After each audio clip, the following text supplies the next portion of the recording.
Railway ജീവനക്കാരുടെ ഹിതപരിശോധനയിൽ വീണ്ടും അംഗീകാരം നേടിയെടുക്കാൻ ഒരുങ്ങി DREU. ജീവനക്കാരുടെ അവകാശ സംരക്ഷണത്തിനായി നടത്തിയ പോരാട്ടങ്ങൾ ഇതിന് ഗുണം ചെയ്യുമെന്നാണ് DREUവിന്റെ പ്രതീക്ഷ. കേന്ദ്ര സർക്കാരിന്റെ റെയിൽവേ സ്വകാര്യവൽക്കരണത്തിനെതിരെ ശക്തമായ പ്രക്ഷോഭമാണ് DREU സംഘടിപ്പിക്കുന്നത്. ഇന്ത്യൻ റെയിൽവേയുടെ ട്രേഡ് യൂണിയൻ അംഗീകാരത്തിനായുള്ള ഹിതപരിശോധന ഡിസംബർ 4, 5, 6 തീയതികളിലാണ് നടക്കുന്നത്. 4 ട്രേഡ് യൂണിയനുകളാണ് മത്സരരംഗത്തുള്ളത്. 6 വർഷത്തിലൊരിക്കൽ നടക്കുന്ന ഹിതപരിശോധനയാണ് നടക്കുന്നത്. 2013 നടന്ന അവസാന ഹിതപരിശോധനയിൽ നേരിയ വോട്ടുകൾക്ക് നഷ്ടപ്പെട്ട അംഗീകാരം തിരിച്ചുപിടിക്കാനുള്ള ശക്തമായ പോരാട്ടത്തിലാണ് DREU. റെയിൽവേ സ്വകാര്യവൽക്കരണത്തിനും ജീവനക്കാരുടെ അവകാശങ്ങൾക്കുമായി യൂണിയൻ നടത്തിയ പ്രക്ഷോഭങ്ങൾക്ക് തൊഴിലാളികൾ അംഗീകാരം നൽകുമെന്നാണ് DREUവിന്റെ പ്രതീക്ഷ. ഈ ഒരു ഡെമോക്രാറ്റിക് റൈറ്റ് തൊഴിലാളി കൊണ്ടുവന്നത് DREU എന്ന സംഘടനയുടെ നിയമ പോരാട്ടം വഴിയാണ്.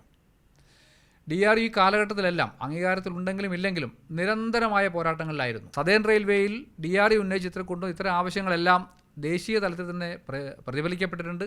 അതിൻ്റെ നേട്ടങ്ങൾ ആൾ ഓവർ ഇന്ത്യ ലഭിക്കുന്ന സാഹചര്യം ഇന്ന് നിലവിലുണ്ട്. അങ്ങനെ അടിസ്ഥാനപരമായ എല്ലാ ആവശ്യങ്ങൾക്കുമേലും ശമ്പള കമ്മീഷൻ ഉണ്ടാക്കുന്നതിന്, നമ്മുടെ ക്വാർട്ടേഴ്സുകളുടെ സ്ഥിതി മെച്ചപ്പെടുന്നതിന്, ബോണസ് എന്ന് പറയുന്ന ആവശ്യം കൊണ്ടുവരുന്നതിന്, ഇതിലെല്ലാം ഏറ്റവും ഫണ്ടമെൻ്റലായ ഇത്തരം ആവശ്യങ്ങൾക്ക് മുന്നിൽ DREU തൊഴിലാളിക്കൊപ്പം ഉണ്ടായിരുന്നു.